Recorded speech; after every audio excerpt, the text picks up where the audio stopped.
চাল ভাজার বিরিয়ানিও যে এত স্বাদ হতে পারে না খেলে বুঝতাম। চাল বিরিয়ানি রান্না হবে সাধারণ সিদ্ধ চাল দিয়ে।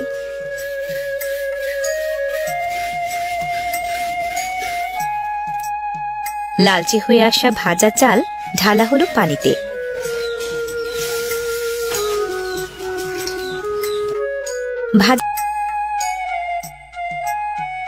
ভিজিয়ে রাখা চাল থেকে এবার পানি ঝরানোর পালা।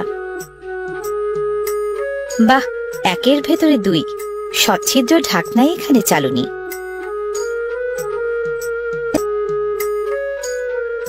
গরম তেলে প্রথমে দেয়া হলো পেঁয়াজ কুচি,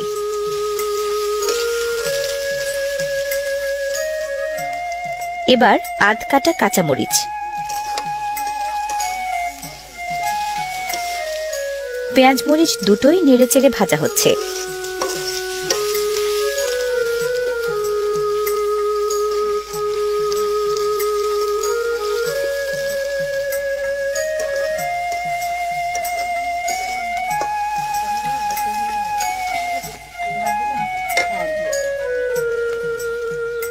পেঁয়াজ মরিচের মাঝে এবার তেজপাতা,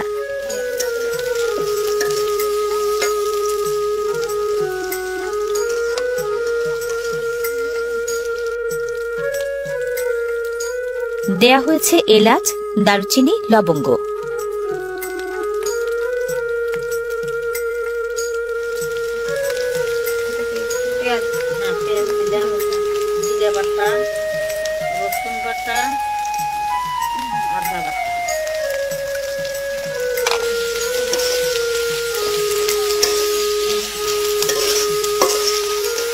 মশলাপাতির মিশ্রণ নেড়েচেড়ে কিছুটা কষানোর পর পর্যায়ক্রমে মরিচ গুঁড়া, জিরা গুঁড়া, ধনিয়ার গুঁড়া ও হলুদ গুঁড়া আর আস্ত জিরা,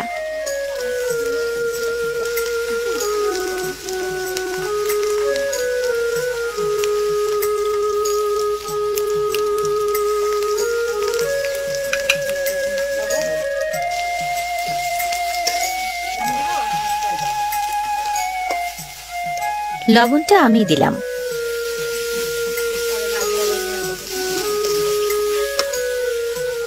ভালোমতো কষানোর জন্য আরো খানিকটা তেল দেয়া হলো।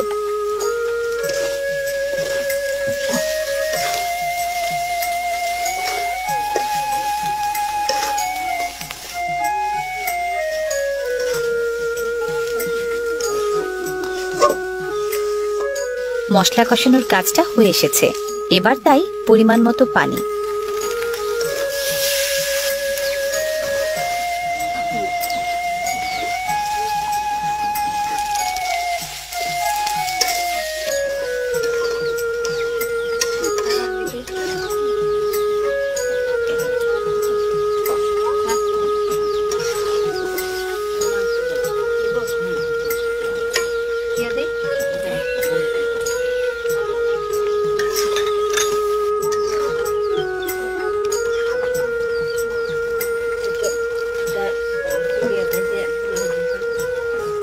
মুরগির মাংস এখন সেদ্ধ হচ্ছে মশলা সহযোগে।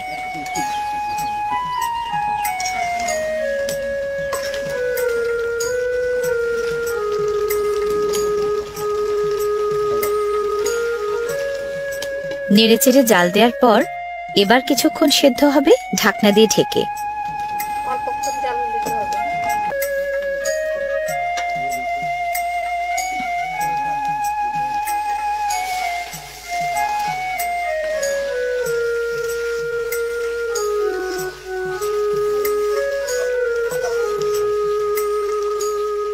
মাংস সমেত কষানো মশলায় এবার ধুয়ে রাখা ভাজা চাল,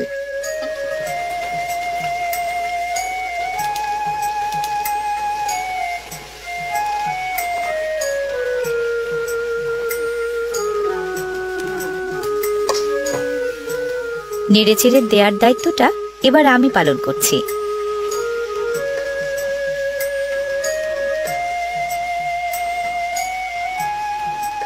ফার্সি শব্দ বিরিঞ্জ মানে চাল আর বিরিয়ান মানে ভেজে নেয়া। মাংস, মশলা আর চাল ঠিকঠাক মতো ভাজার জন্য লাগাতার নাড়তে হয়। খেয়াল রাখতে হয় যেন পোড়া না লেগে যায়। ঠিক মতো হচ্ছে কিনা কে জানে।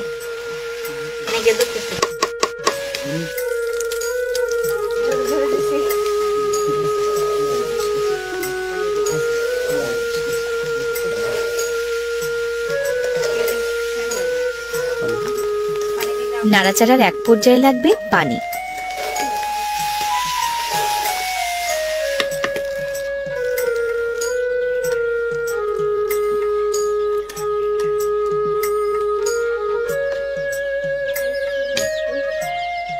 পরিমাণ মতো পানি দেওয়ার পর ঢাকনা দিয়ে কড়াই ঢেকে বেশ খানিকক্ষণ জাল দেওয়ার পালা।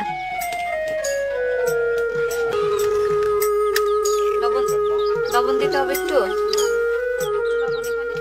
সামান্য লবণ দিয়ে ফেটে নেওয়া হলো ডিম।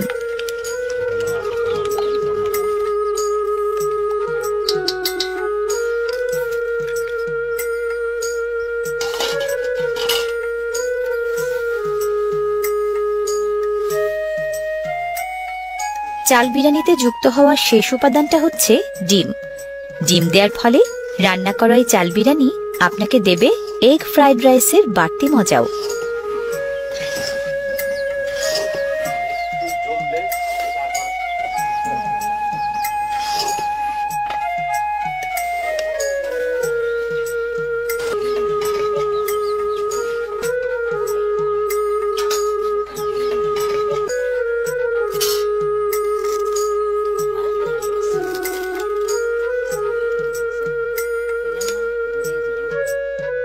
হয়ে গেছে।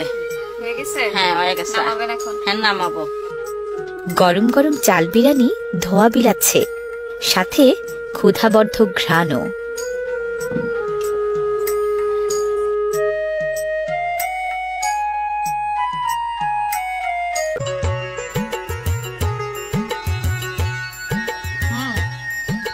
First class.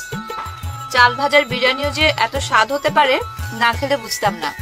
আপনারাও বাড়িতে রান্না করে খেতে পারেন। খালাম্মা, আসলেই দারুণ স্বাদ হয়েছে। সিরাজগঞ্জের ভাষা দিয়ে একটু বলেন না। ওই যে আমি একটু শুনলাম, ভালোই তো রাঁধছে, স্বাদ তো হয়েছে।